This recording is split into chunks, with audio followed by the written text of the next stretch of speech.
Good day, everybody, and welcome to another edition of the Military and Foreign Affairs Network. I am your host, the Voice of Reason. Today, we are continuing our ongoing coverage of the war between the Russian Federation and Ukraine. So, today, I think it's pretty safe to say that the highly anticipated Ukrainian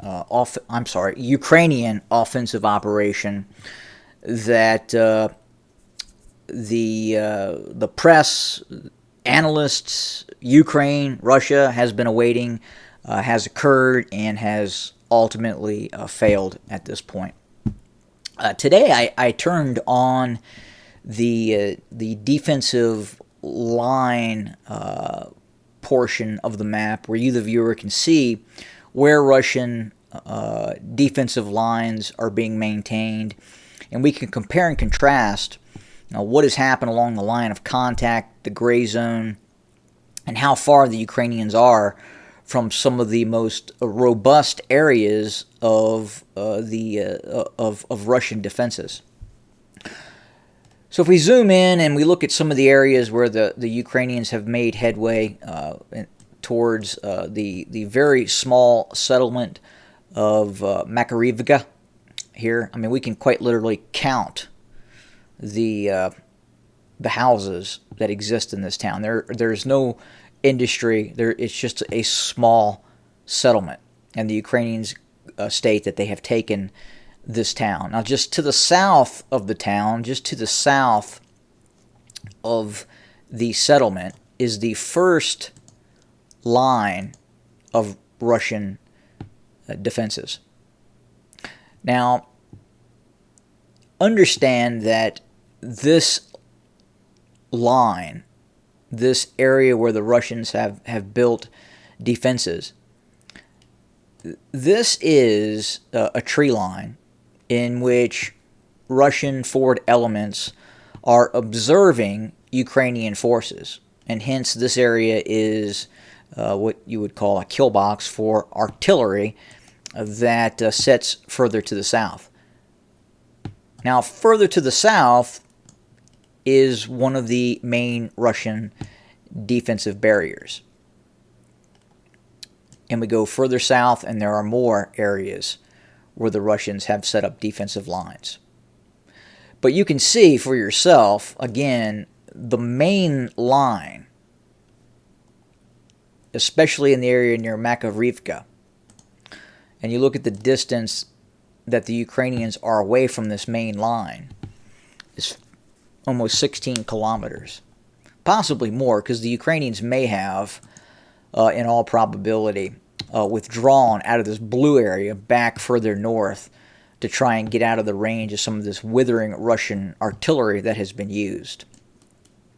But just wanted to look and show you, the viewer, the Russian defensive lines. And again, the Ukrainians, and I believe at this point, the failure of this Ukrainian offensive is probably much, much larger than what is being reported. The Ukrainian leadership is saying it is not as successful as they have anticipated. But I would imagine, just based on what has been taken by the Ukrainians, reports of Ukrainian casualties, that this offensive operation was the worst case scenario for the Ukrainians. And in large part, again, it's not so much these defensive barriers that the Russians have set up.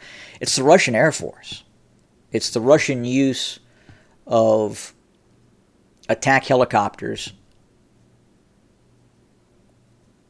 air-to-ground, fixed-wing aircraft that, by and large, has really hurt the Ukrainian drive. And it really runs the gambit in terms of the Russian defensive operation that has been set up. Now we're continuing to watch what's happening here north of Seversk. The Russians are continuing offensive operations in this area. Now at the same time, we have reports that the Russians have faced adverse conditions in some of its offensive operations in this area as well.